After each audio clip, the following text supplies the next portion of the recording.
This is AV SuperFriends Off the Rails, an almost regularly scheduled open discussion on audio and video in higher education. We'll sound off about our most brilliant ideas, our dumbest mistakes, and everything in between. And because this conversation will almost certainly go off the rails at some point, we'll end up covering just about everything else. And now, the AV SuperFriends.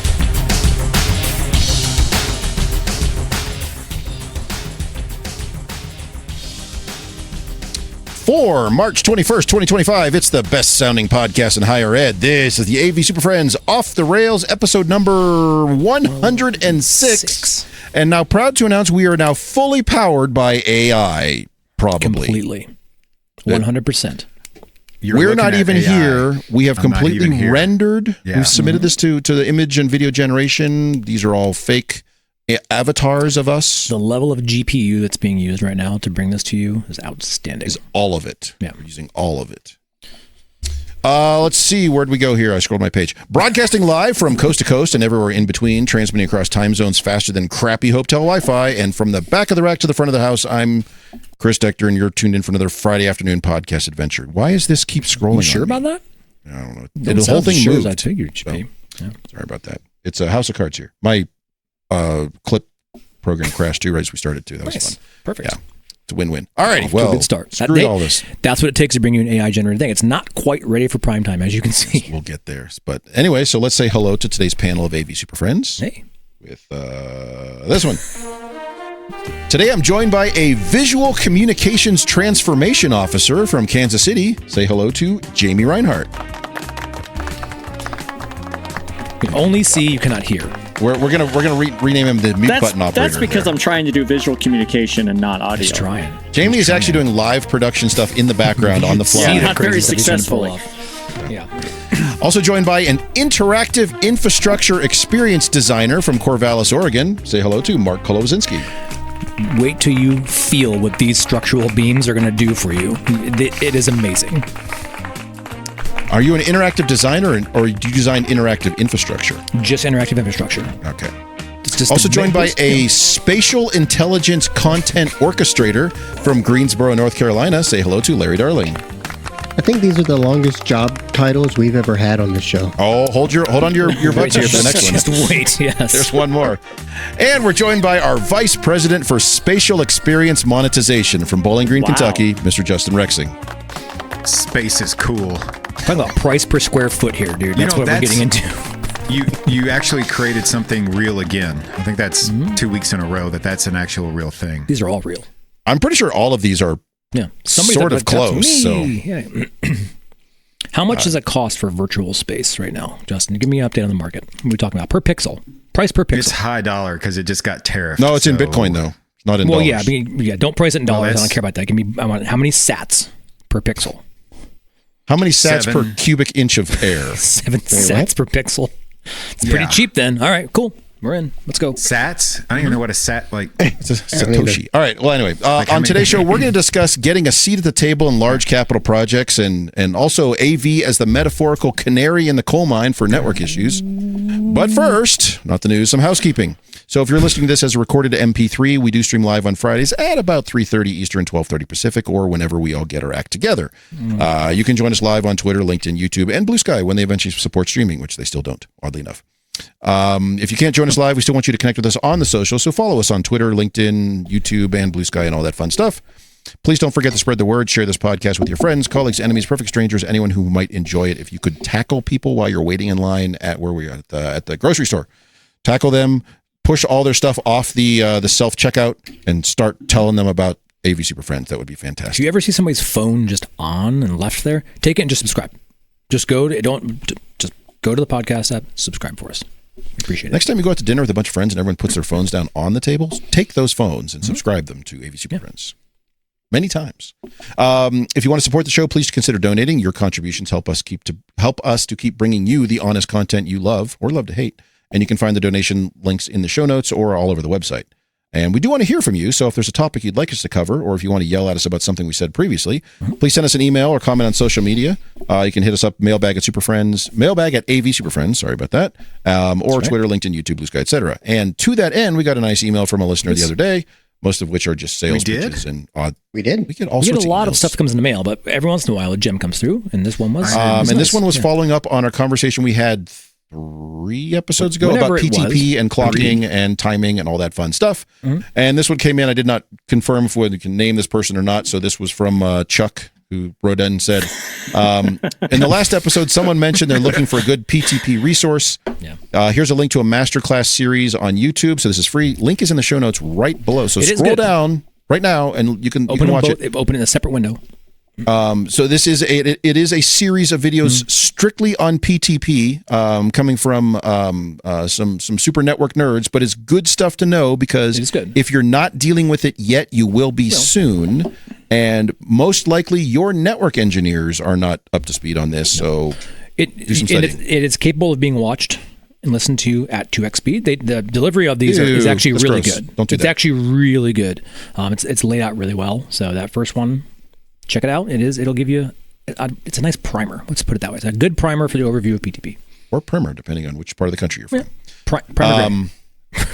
So yes, there's this, it links in the show notes, and it's a 3-part series on PTP and all about trying to get PTP wedged through your network appropriately. So, so thanks to our listener there who reached out with that resource. It's a good one and definitely worth your time.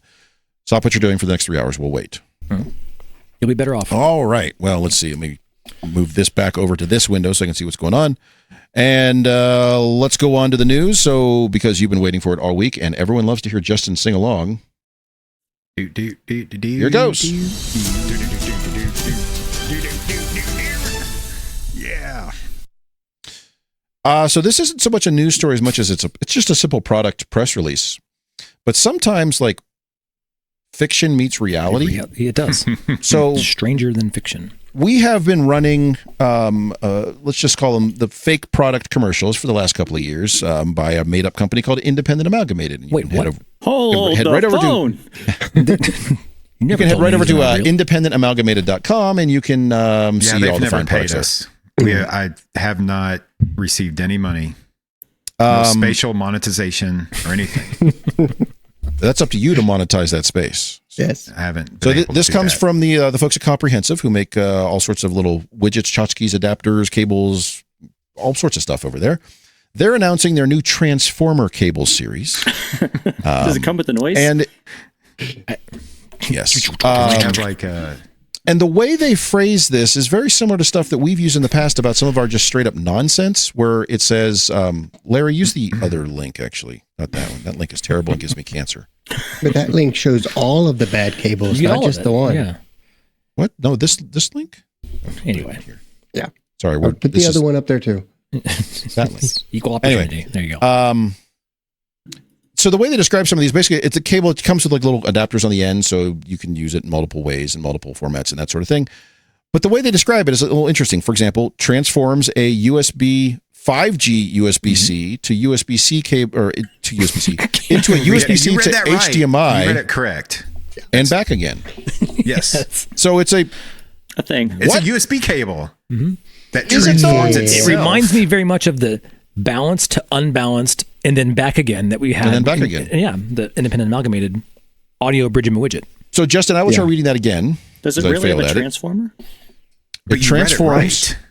It transforms from a USB 5G, USB-C to USB-C into USB-C to HDMI and back again. It does say back again. It It does actually say back literally again. says that shit. Think about right that. There. I know what they're trying to say and what they're trying to get across here, but if you're listening to this while you're driving, try wrapping your head around what I just said there. I'm looking at it. Why would you design this in your system? Like, What is It's a If you come- troubleshooter. if- It's a keep it in your Yes. toolbox. Yes.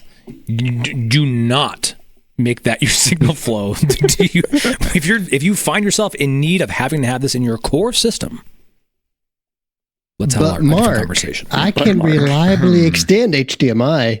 I can't reliably extend USB-C. You're not wrong. So this is the solution. No. What about in the scenario where and I know Mark, you hate cables for BYOD just in devices, general, yes. Just overall. but in scenarios where you have, let's say, a traditional lectern, teaching table, whatever it may be, Like a and that legacy end of cable that life? comes up that has the little adapter on the end, wouldn't that be a useful case for this? No. No, it's not. You're talking about an adapter? Is that what you're trying to get to here? That's just what an it adapter. says. It's an adapter and then goes back somehow. I'm not sure what the back again part means. So is this the a cable words- or is this an adapter? What's going on here? I'm Yeah. not sure Words- what's happening. The words are confusing, but What's happening right now? Just stop. what else Just is make it confusing stop. is the pictures. How is this news? It's It's news worth because we're trying to figure out what the hell's going on. We're trying to bring it up so people be careful out there. Things are This getting thing- weird. Shit's getting It looks weird like out here. So, DisplayPort in one of these pictures. Is that? Am I seeing DisplayPort on? It can be whatever you want it to be. USB-C? It's What do you want, Justin? What do you want it to do? This is 5-wire. Composite? USB-C to 5-wire Composite? and back. If you extract those pins manually, you can make And 5 recrimp them. Component? Can I get my RGB with sync on green? I'm sure there's a salesperson that'll say yes. Yes. And Justin, back again. And back again. That's the important part. Analog I'd to like to digital know- extended and back again. Where does that and back again happen? Is it Where do do you they need it to choose happen? for you, or is that up Read to you? this part. Make it sure stop. length, which is branded, Make it something sure stop. length. Indicators on the connector heads make it easy to organize for installations. Make it See, they stop. want you to Make it stop. put this in your designs. Make it Yeah, stop. install this. Make it stop. All right, so let me give you guys a blast from the past. Make it And this stop. is the entire reason we brought this one up. Features Pro ID color identification. Make Let's it stop. roll you back. Let's roll you back to. I don't even know what where that it? is. What is that? What's Pro ID color What do you identification? want it to be, Justin? That's the whole point. Let's take a trip back in time Okay, to let's do it. December. I looked up the file. December 24th, 2020. Ooh, Do we have patent on that? Probably. that date. Here we are. Looks oddly the same as Past where we Justin, came from. Yeah. And we had this previous. thing from almost or over 4 years ago. Are you looking to really improve your AV integration skills? On your next project, why not try Yes. independent amalgamated challenge cables? That's right, challenge cables. Challenge cables. Why buy a standard cable and an adapter to put on 1, 2, or all 3 ends when you can use challenge cables? We've taken the most common connections you use on nearly every AV That's it. project. I'm calling our lawyers. We had this quite a while ago for just nonsense connectors going back and forth. So Somebody at Comprehensive's going, damn it, they found it. No. it's just weird. I get it, Sometimes truth is stranger than fiction. So. Okay, who wants to order one just to test it and see if it actually works? I don't even Justin? know what to test it with. Like, what are you going to I don't either, but I want to see if it works. I'm sure there's very specific use cases for all of these. So you and plug back in the again. USB-C side to like a laptop, and then you just I'm throw it- overwhelmed as soon as I even go to the website. I don't even know where to begin because it's just like rah, everything you want all in one, but nothing you need. I don't know. I can't even read it. How big is the? Wait, I have one here. How With long this are these adapter cables? on the end of it. Are these You cables plug like come in this different cable in. lengths. Here you go, 2 Justin. feet? This is the 3 end. feet? You plug this in. You make it work. I'm sure there's somebody out there like, oh, I'm going to put these in my lecterns, and that's going to be my magical mystery adapter. Or I'm sure this is going to be on those luck. big clumsy rings that people like to have with all. Let me try this. I've got key. those. I hate them. Yeah, exactly. And then like it's another flavor of that of some sort. I'm thinking again. I'm not even 100% sure if this is a cable or an adapter or both or some kind of And like back hybrid version and back. Like, what is this? Does it do Watch it. AV over IP? I don't know. Yes. Watch it become product of the year at Infocom coming up. Like, how Let's did that try happen? to make it that. As soon as that check clears. Dude. All right. Well, I think we've, to Jamie's point, given him a migraine, and we've augured that Stop. one right into the ground. We did it. We got there. Okay. We're going to take a quick break.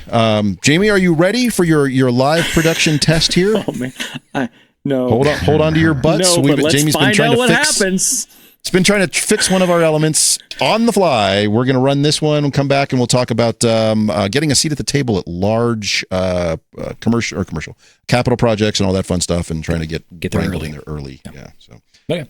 Take us. there's this.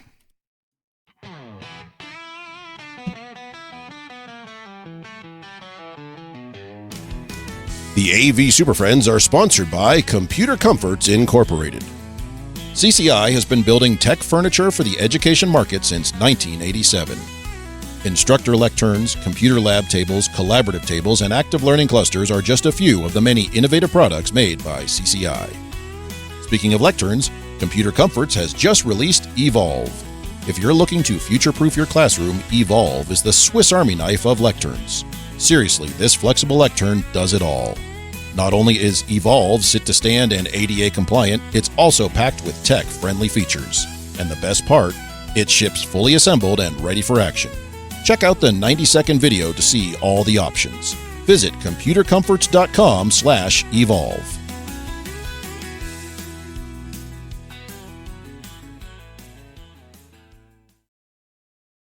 So I've been asked by the rest of the team to bring up, that is a real commercial. That is a real product. You can go order that right now. If you would like to see your product sponsored, reach out. Mailbag at avsuperfriends.com. We'll figure it out. Figure it out. Honestly and fairly. It's happening. That's a real company, too. They are real. It's a real company. Yeah. Check them out. Cool. And back again. All right. And back. Yeah. So getting a seat at the table for capital projects, big projects, getting facilities to contact you before they've started putting infrastructure in the walls. Mark, I know you guys have had good success with this, Don in particular, by physically fighting his way into meetings and tackling people and tickling them until they let you speak. You know, effectively like when they announce like tickets or something and the lines show up and people are out there camping, that's just what we do. We know when their meeting schedule is. We just set up the night before. We're just out there. Oh, I thought you were going to say, they're going to build a new building in that empty field, and you guys just start camping out there. Concert. I thought you were a scalper. Well, depends. What are we talking about? Two. I got two. How many you need? Two. I got two. These are up front. These are at the table. I got two at the table. Yeah, these are at the table. 2 boxes at the table. I think it's a little bit of a history story. How we got there. If we are there ever, I don't know. But how did you got there? How did we got there? I think we get it there by first becoming reputable in some way, creating those relationships with folks and being able to, one, come to the table with like, this is what it's going to cost. Because that's how we kind of, I think, got into it. What's it going to cost us to do all this stuff? You guys have all these learning spaces. We don't know what the number is. Can you like tell us what that is? And then through years and iterative process around that, they're like, this is a lot of stuff you guys are doing. It probably requires infrastructure and a well-documented thing. So I think we've kind of to get there. It probably does, right? And so, or we've also had the version of that some other outside firm's doing it, and then it doesn't align with our bill of materials. And so we're in the heat of the moment, the day before classes are beginning, try to like bring it all in there. So we've all come out of those days. But fundamentally, I think it's how do we work well? How do we provide leadership to like all these things and bring our needs to the table and be able to have an honest conversation. And we weren't perfect. We had to all the growing pains and learn process, construction process and all that. And so I don't think it's an immediate, like, here's one silver bullet that's going to get you there, but it is, I think, about relationships, right? Being honest, also being able to be wrong and be at the table and be trusted. I think gaining the trust of your organization to get there, right? And so that's kind of how we were able to, over 10 years, become a trusted partner, being there at the beginning.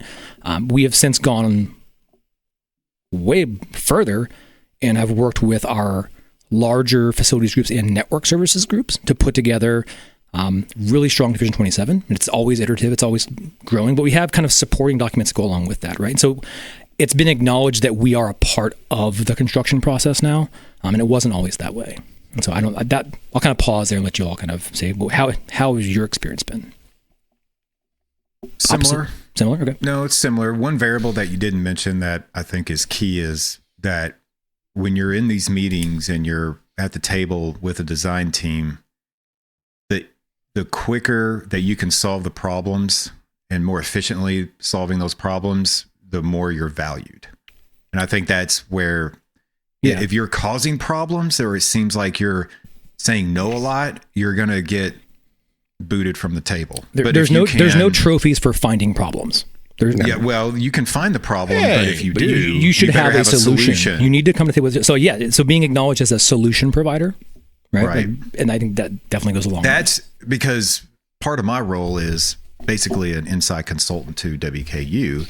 And if I can solve problems by creating less cost on projects because you're not hiring a consultant and, looking out for the client and looking out for the students, which let's face it, a lot of these meetings that I've been a part of, no one really talks about the student experience. They talk about what is interested in themselves. So if you have faculty or administration at the table, they're worried about lecterns, they're worried about the front teaching wall, they're worried about where the bathrooms are, they're worried about all these other things, but no one's there for the student. Yeah, right? you have to be that advocate. Right. Make sure the bathroom's next to my office. Make sure my office is next to the classroom. I want everything to be on the same level. I don't want to have to be on the elevator. We've heard all these things in meetings before. Can we just put your office in the bathroom? Would that help? That's kind of what I was going to lead. That's where they need to go. That stall all the way down the end is pretty spacious. And we're going to vent everything right into your office. It's just right there. But I think that it's important because I think maybe folks don't see that as part of their job. Like, I think we all have different titles and all that, but in that construction process, it is on you to bring the voice of that student and that instructor to that construction meeting. Because usually you look around the table, you don't see the instructors or the students there, right? And so you have to be that conduit of experience. Now, maybe in like an early on exploratory meeting, but when we get into actual process, they're not going to be there. They don't have a voice. And so taking the pile of stuff and all the technology and equating that to an experience. And it's not necessarily, it's just this is the what's, it's the whys we're doing these what's to begin with, right? And explaining why something needs to be done a certain way also helps, gain trust over time. Like Mark said, don't just, this is how it has to be. Well, if you explain why, then people will have more buy-in to what you're saying. I think that's a key point about going back to the user experience, because oftentimes in these meetings, you'll have the deans or some instructors in there, and they'll talk about the room from their experience. But some of the design choices that are being discussed, from our knowledge and our background, we know we're adding cognitive load to the student. Like if we have a completely glass room that seats, 100 people, we're going to have a hard time controlling the acoustics in that space, and it's going to make the student's experience worse. And so being able to speak up when there are those opportunities, and that's another thing Mark mentioned about just building trust. You're going to have opportunities when you can make a meaningful impact, whether it's saving the university money, stepping in when something isn't ADA compliant, and you can stop it before it becomes a huge issue. You just have to be prepared for when those opportunities are there, and know that it's going to be a long process to get the seat at the table.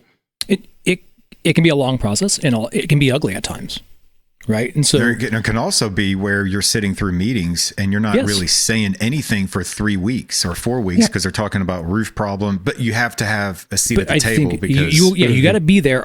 And I think early on in the process, if you don't have a mature kind of PM process in your organizations, it may feel like you're in a lot of meetings you don't need to be a part of. But look at that as an opportunity to understand, learn more, and grow on that, and like grow from it. To be informed of how other decisions are impacting where you may be. You may be in a meeting and say, hey, they'll open up a file and look at it, and they're going to change plumbing, and it's going to have a direct impact, and you'll see infrastructure moving. Like, just become more informed. And kind of going back to the trust piece and kind of learning that is the PMs often are not as fluent in the technology at all. It may sound shocking. They don't know. They don't know to speak. They need you to be that advocate on the what are they, why are they doing it, and bring all that to the table. They don't want to have to go through that with a fine tooth comb. They're hoping that you're going to do that. So you will take on more work.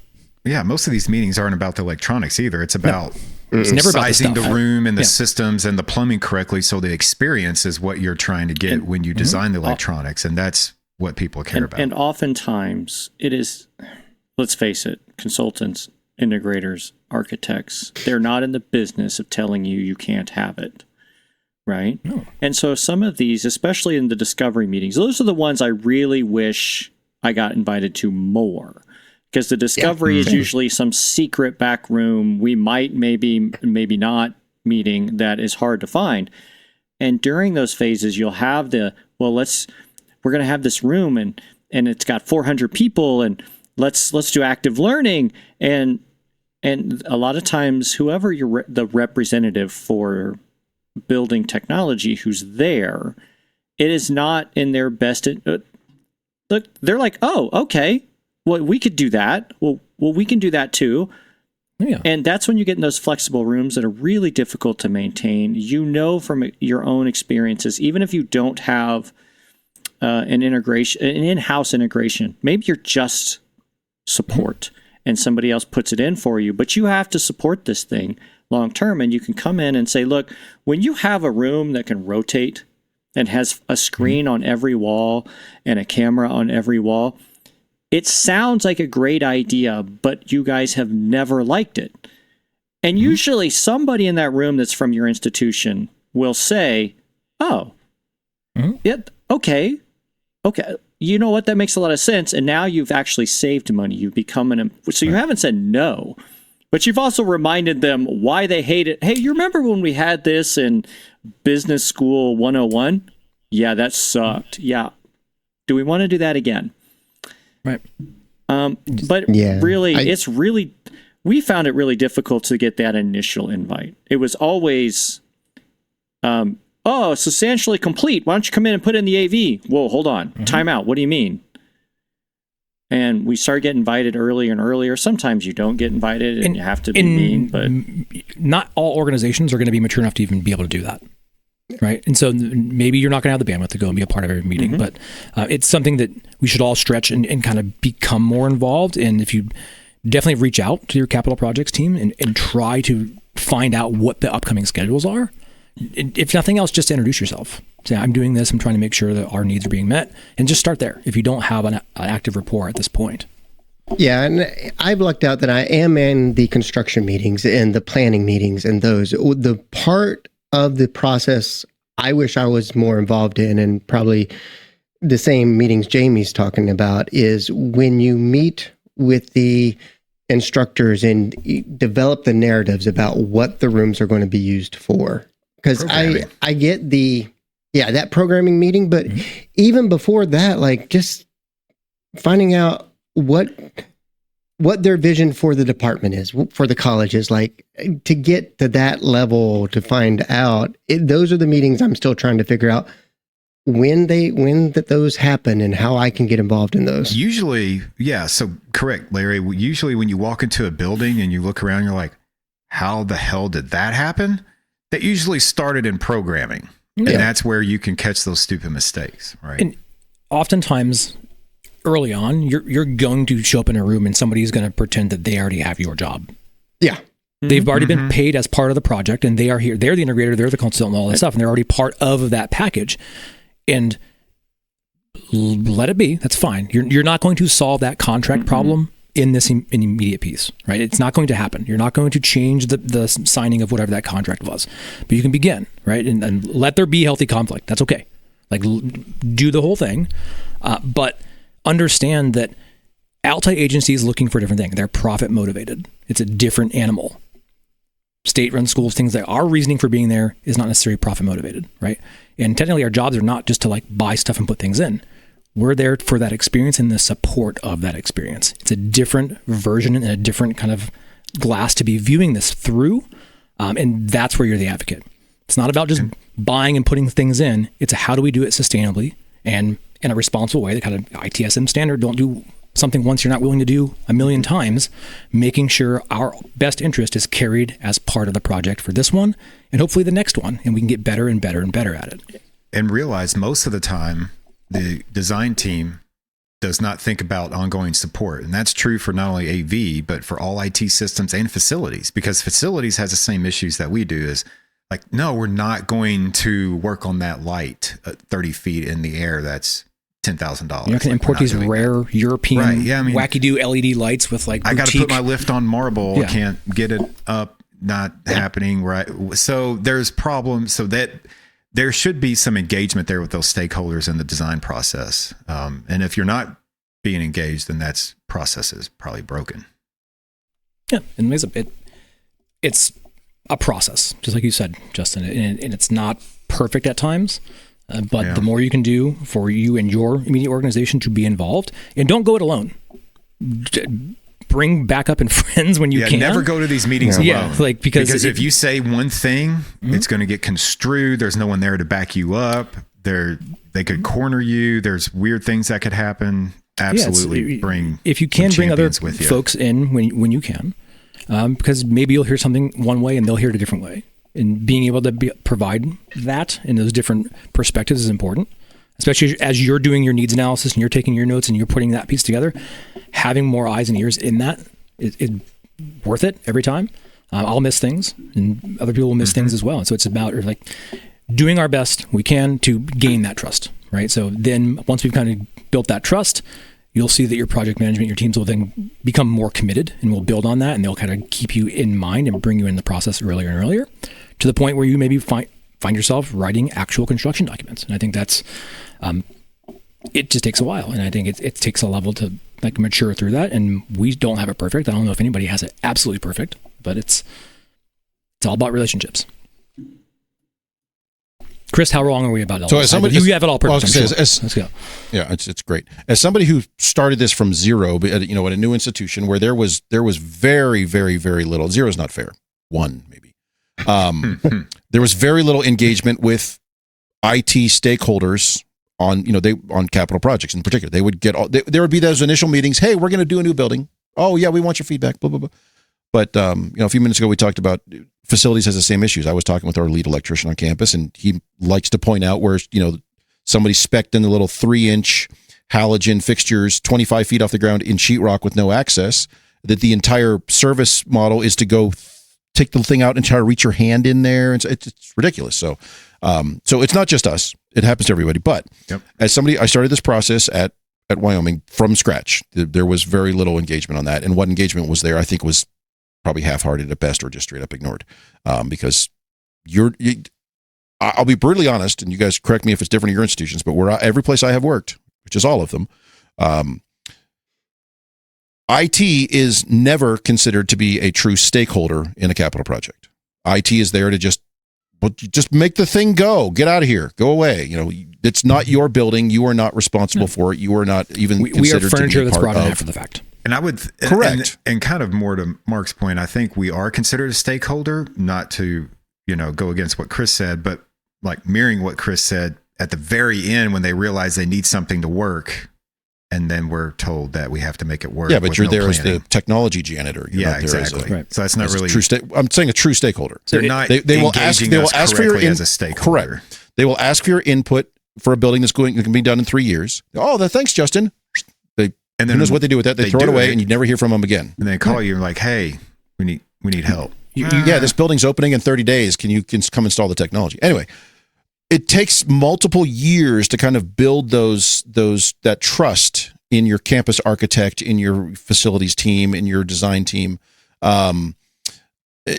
It's not something that will happen overnight. It will take a long, long time to get there. It doesn't matter how many IT directors you have sitting in meetings, they're ignoring everything you say because it's not your building. You are not the state. They want to talk to the history department or the physics department or those folks and then move on from there. And then invariably it ends up boiling down to the 1 or 2 people from that group who is kind of like the voice of the customer. Mm-hmm. And as evidenced on our smaller projects, when we're working directly with departments, oftentimes they don't know what they want. They kind of have a vision or they have some sort of concept in mind or something they've seen elsewhere or whatever. And it's up to us to kind of interpret that. Well, now imagine someone else is doing that on your behalf who's most often, and correct me on this, guys, not even physically there. They're on the frickin' phone somewhere. Yeah. So how much are they actually paying attention? It's a challenge all the way through. That said, you can by working and doing well on small projects, helping them out on things. Mark, you mentioned being a solution provider, not solutions in the IT sense of we're bringing the solution, but fixing issues that come up, knowing what you are talking about, having your standards and things identified, being able to speak their language. They love when the fact that you rattle off, where things are. I need this at 48 AFF. I need this, 60 inches AFF on center. I need, 1.25 inches EMT. Mm-hmm. If you're able to speak that language, that says immediately, this is a campus resource I can leverage, and it will start small, and they will ask you things late in a project, and then earlier, and then earlier. And now you're walking job sites for projects in empty fields for things that haven't yet been created, but that will take you 2 or 3 or 4 or 5 years to get there. Uh-huh. But and here's the other thing, this is just a free advice. Never, ever, ever turn down a meeting request for one of these meetings. If they invite you, don't ever not show up. And if you can't be there, you send 2 people on your behalf from your team. Have a presence the minute you're not there, they drop you off that email list, and now you're missing the rest of them. So do any of your universities, schools have a monthly standing capital projects meeting? Yep. The all construction. And are you a part of that as well? Mm-hmm. When you can be? No, that's the next one I get to fight my way into. TMs are. No, and that kind of gives you a really broad overview of all the kind of work that's happening on campus. And it will surprise you too. You're like, whoa, I had no idea they were doing that. So I've got a bunch of stuff in there. And that's kind of, it will give you the general movement of the storm, right? It's not going to give you the exact zip code that's going to be falling in, but you can see all the different trades and you'll get to know these people, right? And I think it is, going back to what you mentioned. That's a good point. You'll know the people, you'll learn the language, you'll be more actively involved, and you'll become a conduit and a carrier of kind of the culture and your standards and the things. But you can't go into these meetings guns blazing. Blah, blah, blah, you guys messed it up this time. Because you'll quickly... That's a problem. And then you wonder why a lot of the tradespeople are always upset they're not getting what they want because they're overly focused on what the thing is that's wrong, and they're not coming to the table on what it would mean to make it correct. How would you like this to have been? And they're not articulating that, right? They're not using the clean language to get themselves there. They're just overly focused. The fixture's wrong. The fixture's wrong. Okay, it's the wrong fixture. Well, what would it have meant to make it the right fixture? It's not just buying the thing. It's all the corresponding infrastructure and being able to articulate that and do it in a way that makes sense. And it's not overly heated because it's about making friends here and being able to kind of gain influence is really what this comes down to. What's the saying? You catch more flies with honey than you do with vinegar. I mean, it raises questions as to why we're trying to catch flies. But right. Mark, you raise an excellent point. I am as guilty of that as anybody, of going in there guns blazing with challenges I've had. So you gotta, and it's a challenge. Like that's your leadership like skills. You have to kind of squash that down and say, okay, if you find a problem, let's not just like blow up here, but let's take a moment. And what does it mean to say, okay, here's something I noticed that may be wrong. Here's how I would correct it to get to that solution in the end. And then, get it out there, get it on record. And even if you don't have a solution right away, like, hey, I'd like to follow up on that. Who is my point of contact to follow up on? You're not going to change the entire direction of the ship in 15 minutes. It's not going to happen. Now, I was going to say finding out who to follow up with in those meetings is a much better approach than just blowing up in those meetings. Yeah. And Larry, to that point about finding who to follow up with, it's putting faces to names too. Yep. Because especially some of these large projects, there's 10, 12, 15, 25, 30 people on the email chain. You don't know who half of them are. Some of them have campus addresses. Some of them don't. Who are these people? But being able to make that connection is helpful. Oh, that's the IT people over there. We can go ask them about this X, Y, and Z problem we're having. I'll be a bit blasphemous here. You have integrators and consultants that are in there. They're going to show up. They're going to be there.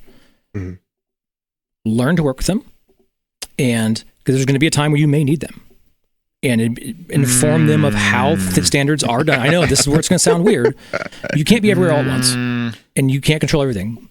They may already have a contract signed. What's coming up on your next project? It's there. That's the point there. Yes. But I kind of pause when you said that forward. But when you might need them. The bottom line is they may already be contractually obligated to a project. That's different. They're going to need them. Most of the time. They're there. You deal with them versus I might need them. Most of the time is money, right? They've signed a contract for 16 hours of work on this particular project, and if you become an idea and a partner with them, they can offload some of that time to you to give you more time on the other end. If they don't have to come up with one-liners because you're going to do it, or you already have a standard kit, now they don't have to come up with it. So that's an hour of work that they're not using, but you will run into this thing, and you have to understand the contracts and how some of them are written.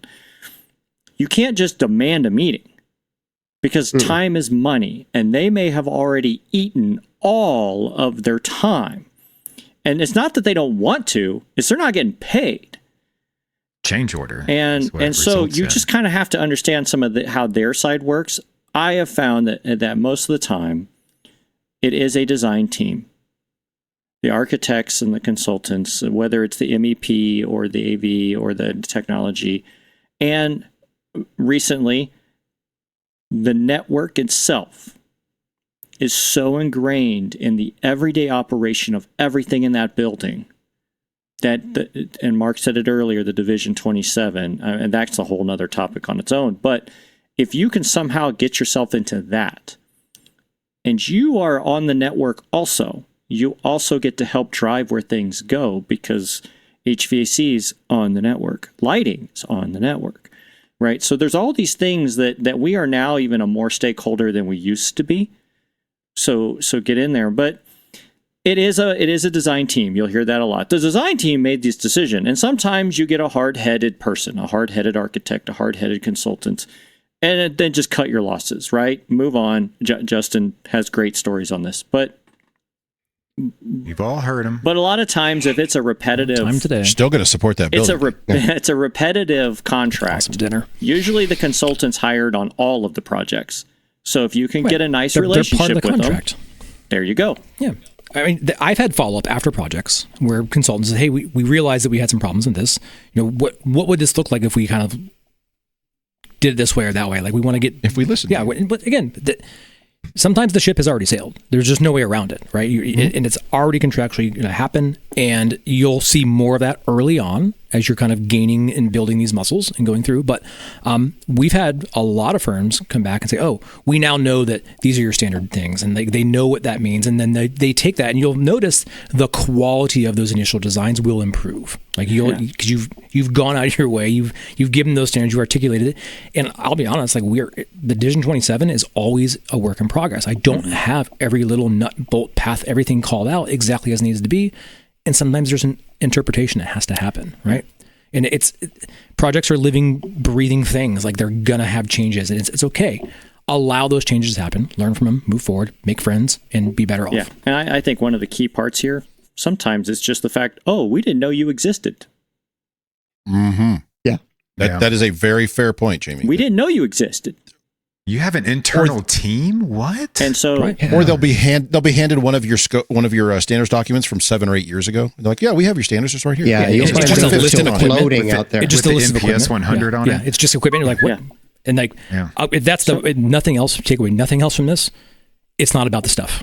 no, it's Nothing you're doing in these initial meetings have anything to do with your stuff. Focus on infrastructure, focus on that stuff. The bill of materials for the endpoints is irrelevant.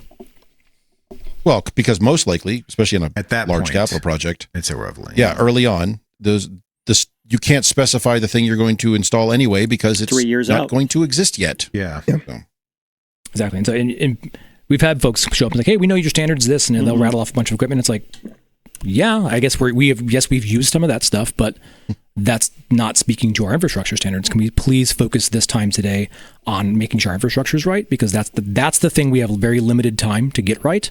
I can change rack configuration endpoints till I'm blue in the face. I can't change the piping in the wall. I have very limited time to get there, so let's focus there. holes in concrete are a lot harder to deal with than moving a rack screw. Yep, exactly. So understand. not if you cross-thread it. If you cross-thread that rack screw, Yeah, it's- Just put the That is. just That's a put lot the of impact time. drill That's- on high. It'll go right through it. Don't worry about it. And cutting your losses, Jamie. You laugh, but know when Sometimes it's you worth just- fighting for. Know what's worth fighting for and what's not worth fighting for. Yeah.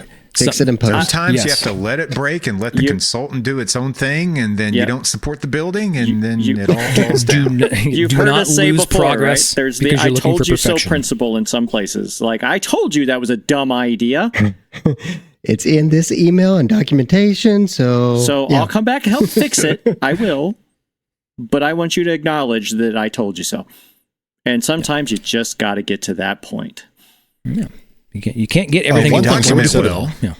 If you document One things thing's- well, that when problems are brought up, like, yeah, that was in my 5,000 word document about all the problems that I wrote 7 That's too many months words. ago. That's too many words. Yeah, no one's reading that. I'm not reading that. I don't want want a lot bullet of problems. points, But no more than I six would say characters. It's the goal's not to be nitpicky and point out every mistake. Again, that's not the goal here. That gets you uninvited. Yes, that's not how quickly. you get a seat at the table.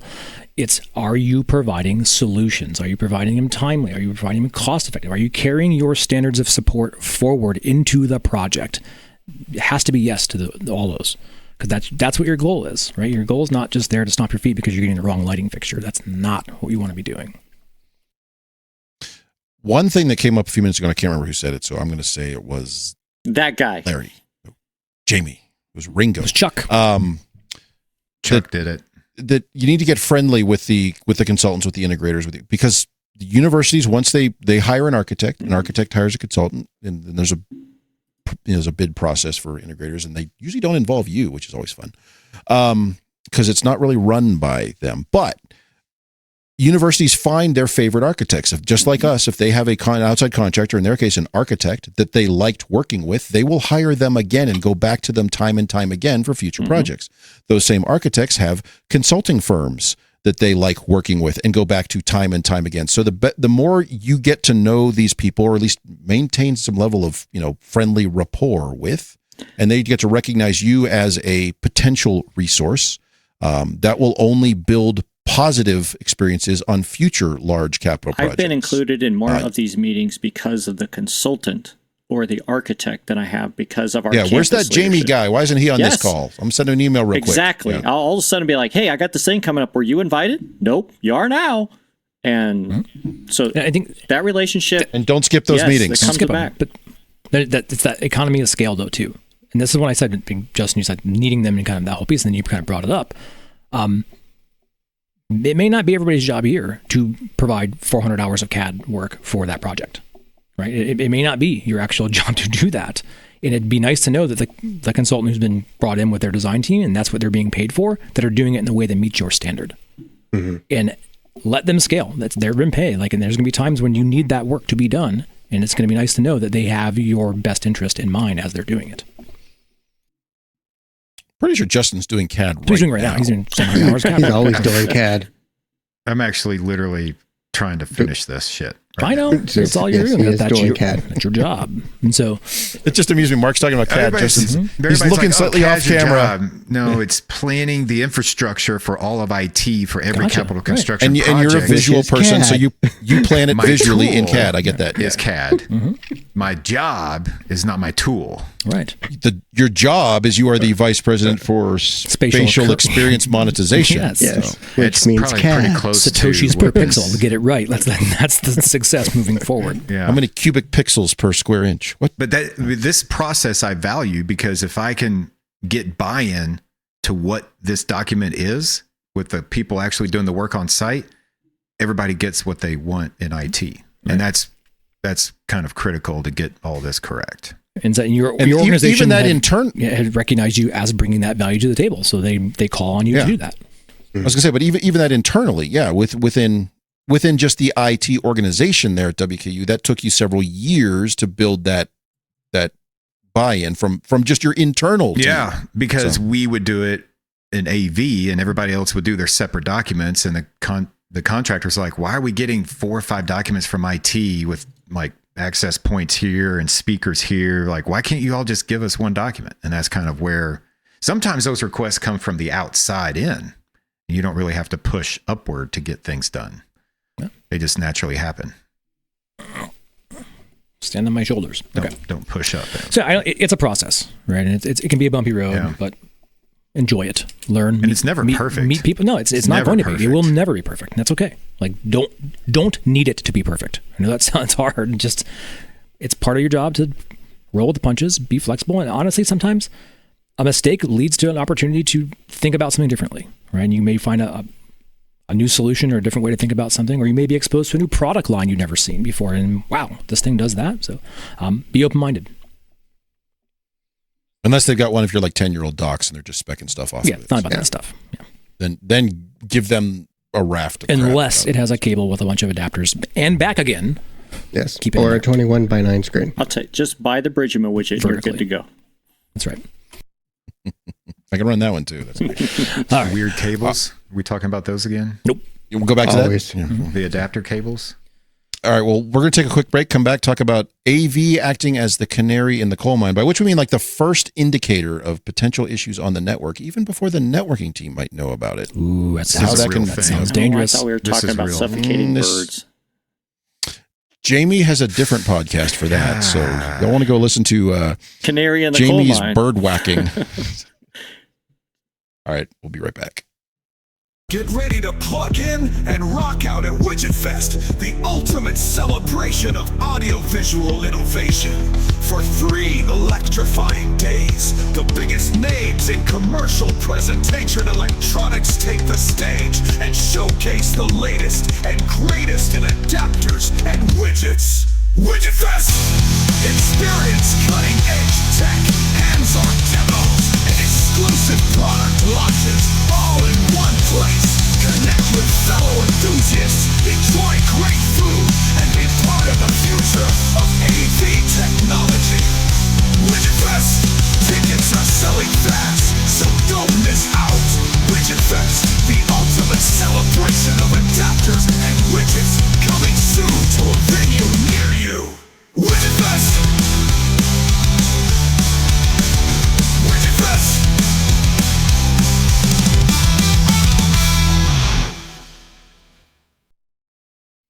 That is intensity in 10 cities. It's wild. Gotta tell you, if you Widget Fest last year was interesting. I did have to camp out for good seats, so get there early. Big show. There's only so much you can take in a day. And my understanding is due to the pending lawsuits, they can't bring back the world's second largest playpen ball pit. So yeah, that's a point of contention. I think I missed something. Some problems. You missed everything, my friend. Everything. You missed Widget Fest, sir. It was It's great usually time. the case. All right, so we just talked about it as part of our general discussion there of capital projects. That everything's on the frickin' network. Seems you. Every little thing is on your network. Even your HVAC systems. Wait, what? Projector screens. Yes. You can put those on the network. I know Please you don't, can. but you can't. But why? But why? Because you can. I control my projection screens exclusively through Wi-Fi because that's fantastic. Anyway, but as part of that, as we have more devices on the network, as we have more robust internal monitoring tools, often we will know there are potential issues on the network before your networking team knows about them. Because let's be honest, they're looking at umpteen thousands of endpoints, nodes, and ports all over campus, and you're one little thing that keeps potentially dropping or having bandwidth issues internally. It's not super high on their list because it hasn't crossed that threshold of being broketed. So when you start to see that stuff, though, you can coordinate with your network team to try to do some deeper troubleshooting and all of that. Is it really coordination, or is it? It's begrudging cooperation. How about that? It should be coordination. This is a microcosm of what we just talked about. Yeah. That's what this is. We call Justin coming in hot. Yeah. And hey, we're starting to see some stuff. No, you're not. Yes, yes, we are. That's the first challenge, right? That's the first conflict point. And then you have to get them to believe you. So that's the first hurdle is how do you get a networking team to believe? Because they have all these monitoring tools they spend millions of dollars on or whatever. It's like everything's automatic and they get all the reports and whatever. And you're sitting there with your rinky-dink codec. You're like, yeah, your network's about to crash. No, it ain't. Watch this. Now we don't have a lot of this now. We used to have this more when we were running actual codecs, like the Cisco and the Tambergs and all that. 323 codecs would really screw things That up. would really be where we had that problem. But nowadays, it's not so much because we love creating islands here. So, Except I have one big island. Everything's on it. It's called the network. But we're going to do this soon somehow, either this way or that way or some which way and converge. Interesting. And we're going to reduce islands and make one big island. So I'm assuming these problems are going to come back. Pumping out the water. You're going to fill it all in with sand. We're going to bring the sand in like China. We're going to start dredging. Bridging islands with our fake islands. Network dredging. That's what we're doing here. Yeah. And then it's going to come back and be like, hey, your network's about to... No, it's not. Like, but is it? It's an interesting conundrum, right? When you know something's weird, right? Something's not right. Either your stuff's not online or something's fallen off, and you do have to take those very intentional steps because you better show up with receipts. If you're going to go knock on a network door, you better have the receipts to say this is why it isn't, because they all believe it's not the network. Let's just understand that it's right out of the gate. It is not the network, right? Because if they have to drop everything they're going to do every time somebody said the network's messed up, they'd never get anything done. And so be mindful and empathetic to that, okay, what are the magic words you have to say? So there's a glossary. You can't just show MAC address. My VLAN's down. Yeah, you can't say the internet's not working. Right? You can't, that's not a valid thing. So there is a little bit of contention that happens, right? And so just like we talked about before, building those relationships, double check, make sure it is not your stuff first. Everything in your domain, make sure it's rock solid. Because if you don't, you're burning equity. The first time you do that, So you got to rebuild that relationship. And so be willing to be wrong when you do reach out. Say, hey, we've looked at all our stuff. There's still a chance maybe here or there, but we wanted to let you know we're seeing X, Y, Z, right? And make sure you give yourself an out, and because they will find it. They will find it if it is one of your problems. Use words like, I think, maybe, possibly, perhaps. No. But clearly articulate what you're seeing and show them how you're seeing it. And this is what it is, right? And so don't come off definitive, maybe. I think this needs an example. Unless you have facts. But you want an example? I'll give you an example. So, Jamie, you chime in because you have similar-ish architectures at times. So, we constrain our multicast within our racks and our stacks and our switches, right? We have worked with our core team to provide a scripting element per jack on the switch so that if there is a leaking of this multicast, we don't just see that proliferate across the building and kind of bring down things, right? We spanning tree, things of that nature. There has been times when that scripting, which we do not control, they do, have not been put in place. And it will have an impact, and we will see that on buildings and blades happen. As soon as we start to experience that, we'll unplug our thing right away, just to make. And if it still is proliferating, we know it's not us, but we will then reach out because we've experienced this before. We're rapid spanning tree, multicast storm, all that stuff. Understand that to the point where in our project process now, it is a very clearly spelled out piece as we meet in locations to verify infrastructure. It is to make sure the scripting and all the security stuff outside of our switch domain is in place. Right? And it's not perfect. It's rather new actually. But those elements, when you're talking about that kind of stuff where your managed switch is going to link up, your island connects to theirs over the causeway and actually goes there, that point, that demarc. We're doing island stuff? I was just doing the island thing because I'm in private islandville. If I'm having a network issue, I wouldn't know unless I was in the room. Yeah. How do I put me in an island? And maybe not everybody is. Maybe not everybody will be the canary. But I think as you move to have more of a centrally managed core, and you're going to do what's called AV over IP on enterprise, I think you will see the opportunity to engage with these conversations with your core team to provide them more real-time insight into what's going on. So I got an error. It says, yeah, this feature is going to take a little bit more computing power than you got. You might as well not do that. We suggest otherwise. My computer's complete shit. We've also just, accidentally found our devices work just enough differently than the typical internet stream or whatever. And so, and as a bonus, Jamie, they're fully documented. Oh, yes. Within detail. And like one of the things that recently popped up for us is that our devices that accept PoE and want to power on, sometimes they want, what's the second check? It's like two-factor checking. Plus. Yeah. So multi-factor. It'll turn on and then it asks, so it'll turn on with 7 watts of PoE and then it wants the second. And I know the term, but it's not coming to me. But even though the switch is supposedly set up to provide 30, 60 watts, whatever it is, sometimes it just won't. And because they're not... It didn't negotiate that when it turned on. Yes, that second negotiation level doesn't happen. So now your PoE device is in that weird half-ass state. Like, it's there, but it's not doing anything. And waiting. When you call them and you say, hey, look, I'm having this PoE issue, and they so, well, I see you have power. No, hold on. But I'm not getting all the power. Right. And now they've realized, in our system, we don't have this triggered in that particular switch or that particular building or that particular stack, whatever it is.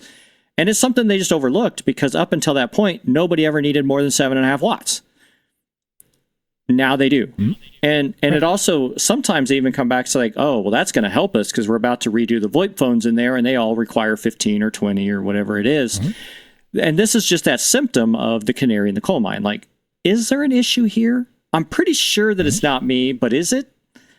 And I think they're just small examples that we run into, especially if you're starting to put things on the enterprise network and you have you're working with your networking core, and they'll start to trust you after a while and be like, and then you, no, they do. They start to realize, hey, remember when we had this here? It's acting like that again. They'll be like, oh yeah, okay, let's do this thing. So I do feel as though, because multicast and a lot of our thing is precision time, right? We don't get to have an overflow buffer. We don't get to have a spinning wheel. We don't get that. It's gone. It just doesn't work. Mm-hmm. And a lot of the way most of our devices work, there's that allocation. What that 80% success is 100% success. You got 80%, so you're good to go. But we need 99.9%. And they're not used to that. And sometimes we find the little gaps. We find that maybe the termination on that one particular patch point that was done 5 years ago is not good. But nobody else found it because they don't need it. But we found it. So one example of that is, and this is not in higher ed, but on the integrator side of things, we were doing a big AV over IP deployment for a golf course over here, right next door. And the IT company we're working with is a really good IT company. We really trust them, blah, blah, blah. And we've never really had a problem with them. They never had a problem with us. And we were seeing some major issues on our AV over IP. And we knew it wasn't network configuration. It had to do with power. And so come to find out, after 3 or 4 days of troubleshooting these cables in the wall, it's like, guys, like, how are you troubleshooting the cables? Well, we're troubleshooting from here. Are you including the patch cables? They got a whole bag of patch cables that were bad, they found out, after testing from patch to patch instead of infrastructure to infrastructure. So that helped us gain some trust. And it could be maybe not network configuration. It could be hardware related that the network engineers don't know about, because network engineers aren't talking to the cabling crew, right? So it's... Yeah. Well, we find we are highly reliant on like that whole like layer one stuff. Like needs to be rock solid, right? Mm-hmm. Yeah. And we work a lot with our contractors who provide that, and like building those relationships has been awesome. But understanding that, how do you go about like diagnosing problems? Mm-hmm. I try to use kind of that OSI model for us. Like we will start at that bottom and work our way up, instead of just going to like the most complicated thing at the top of that. The fucking application is broken. No, like do the easiest thing first. Do the easiest and stuff, like and troubleshoot your way up there. Because in having that type of methodology, when you speak to your core team, goes a long way. And again, you're getting the seat at that table, right? And I think that's equally as important. Kind of what Mark said, explain all those steps that you've done to troubleshoot on your side. When you approach them with a problem, you'll get more buy-in that way, instead of just coming with a problem. This is, I'm experiencing this. This is what I've done. What do you think? I came. Let me check some things. I came to the harsh reality during this kind of discussion with them, is that we feel like all of our documentation, all of our training manuals and things say, well, QoS or this or that, and then, but when you start getting on at the enterprise level, some of that crap don't matter. It changes. But they know. Yeah. And when you start saying, no, I swear to God, it's QoS, they're like, dude, we don't even do that. And they explain, now you have to ask the next question, like, okay, but you know what I'm trying to say, so how do you do that thing here? And they'll explain it to you. But I know the first few times we tried to do this, it was like, my God, Dante says you have to do it this way. And they're like, yeah, on a home router, jackass. And so you kind of have to swallow it a little bit and be like, okay, I'm off my Netgear 4250 now. I am now on an enterprise level network. They're the professionals here. Use those terms to learn what they are doing. And it'll help you understand and get some respect in that thing, is that I respect that you know everything. You sometimes. But you know a lot more about enterprise networking than I do. So help me out. Because sometimes our documentation that we get from manufacturers or from Netgear, it doesn't apply. And understand that and go to the table with the verbiage, but be ready to change that and ask for them to help clarify it. That's what's kind of smoothed over a lot of my problems, is that I quit insisting that Netgear is right. Because I'll tell you what, if you're a Cisco house and you go in and you say, well, Netgear said, they're going to laugh you right out the door. That is one thing I have found, is to go in with the problem and not the solution. So like if I'm having an issue, I don't say this is what Yeah. Here's what I'm experiencing, right? Yeah. Don't come in and say, hey, your this or that is wrong. Yeah. Here's what we are experiencing, and clearly articulate it, and then also share the steps you've taken to remedy that and where we're not having success. Take that to them and engage in that conversation and let them come to the table with a solution. Yep. So one thing we're trying on with some limited spaces, it's kind of a sandbox, is landing some of my devices, my network endpoints, into the networking team's monitoring system. They use SolarWinds, and I'm giving them information they need to start landing, because they have never experienced or they have never worked with that. And if you talk with them about how they do monitoring, they can see all sorts of stuff, but they had to kind of build that based on their experiences, because every network is slightly different. And, they have to, when this happens, so they can set thresholds and monitoring, but they've never worked with any of your gear. So they don't know how your gear behaves. And most of it is, let's be honest, pretty poorly documented as far as its network behavior and what it does. Or to Jamie's point, it doesn't do what they think it's doing, or it doesn't behave the same way as other things. Correct. It's not an endpoint. It's not something they're familiar with. So I've been working on that process of here's two rooms that are very different in some ways, but very similar in others, to kind of help eliminate some of those variables. Let's land this into your monitoring system and see how it behaves, so you can start getting to know how it behaves on the network, getting to know what sort of traffic it's producing. So when you see spurious stuff, it's not immediately, it's some weird stuff the AV guys have put in. Maybe that's how it behaves, and we need to just turn that particular monitoring circuit off so it's not constantly barking at it. So this is a new process for us. We're working through this, but it is bearing some fruit from the standpoint of then we're leveraging the same tools that they are, and we can start looking at some of our own things as yet another tool in our toolbox for troubleshooting. Hey, we're seeing strange things here. Let me look at what they're saying. Oh yeah, it is this. So when you do talk to them, you're kind of on the same page there. So there's some give and take, but you do kind of have to kind of go hat in hand a bit. And understand that it's not a theirs versus ours game, and that oftentimes we may be the most informed person to be boots on the ground and eyes in the room to inform them and give them that information. You don't see them out just patrolling all the IDFs and MDFs everywhere, making sure things are working, inspecting bits and bytes. We're out there. We are super users often. And so building out relationships, it goes a long way. And I think being able to be trusted in that conversation, it's really important. And then you are actually out there making sure that your university's entire ecosystem is functioning well. Try not to have those divisions and say, hey, your thing's broken, my thing isn't working. It's our stuff. We have to figure out how to make work together. And so look at it from that perspective. Similar to the last conversation about working with architects, consultants, facilities, engineers, it will take time. And we're all not perfect at it. I'm terrible at that. We're all human. It's hard being human. Whoa. It's easy being human. I'm a canary. In a coal mine, apparently. Chirp, chirp. You identify as a canary? In a coal mine. You know what? I want to make my life a little more interesting. Right. Well, okay. Enjoy digging for coal.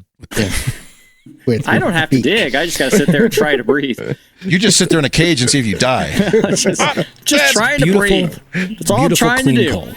Beautiful, beautiful, clean coal for everybody. So anyway. Yeah, alrighty. Well, I think we've made a mess of it here. We're going to close it out because I forgot what we're supposed to do next. Yeah, we'll see what happens. Justin, get that CAD done. Yeah. Justin's still working on CAD. He probably finished it. No? All right. All right. Join us Good next contribution. time. Yeah, thanks, everybody. Thanks, y'all.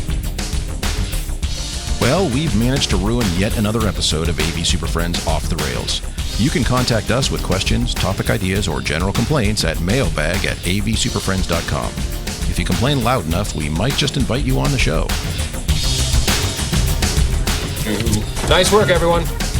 Sharp broadcast. Really good. Everyone on the floor as well.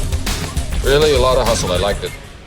The opinions expressed by the AV SuperFriends are solely those of the individuals and do not represent their respective institutions, organizations, companies, or clients.